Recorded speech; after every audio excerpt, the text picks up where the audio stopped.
त्याच्याविषयी तुम्ही लगेच शिक्का करा. आम्ही परस्पर नसताना तुम्ही डायरेक्ट तुमच्या पद्धतीने तुम्ही ठराव घेताय, तुमच्या सह्या घेताय. मग आता आम्ही स्वतः शेतकरी असताना तुम्ही का घेत नाही याचं उत्तर द्या आणि ठरावाला सुरुवात करा. काही निर्णय देवस्थानावरच घ्यायचे का? देवस्थान म्हणजे गाव आहे का? ग्रामपंचायत अंडर देवस्थान आहे. देवस्थानच्या अंडर ग्रामपंचायत नाही. ग्रामसभा ही सावरगावमध्ये झाली पाहिजे. मॅन्युअलमध्ये एका वर्षामध्ये, एका वित्तीय वर्षामध्ये 4 ग्रामसभा होणं अनिवार्य आहे. श्रीकाळा चंद्रशेखर सरपंच होता त्यावेळेस सभा झाली, तर ही दुसरी सभा झालेली. म्हणजे 5 वर्षात 25 ग्रामसभा झाली आणि झाडाच्या अंधारात झाल्या फक्त व्यक्ती बाहेर काढण्यासाठी.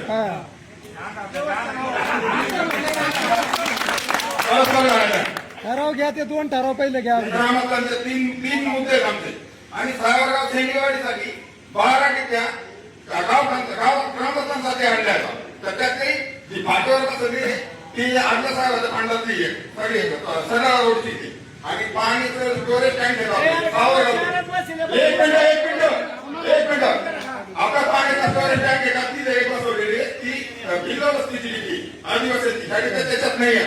मग गावात 3 डिबे बसले, सेंगेवाडीला 1 बसली, तर बाकी 9 डिबे गेले पुढे. एक ग्राम विकास अधिकाऱ्यांनी जे लाईनमॅन असतील ते असतील त्यांना विचारू ग्रामस्थांसाठी आल्या, गावकांसाठी आलेल्या तिथे लोकांनी आंदोलन करायचं. आणि आमच्या देवस्थानचं जे फाट्यावरला साईडचं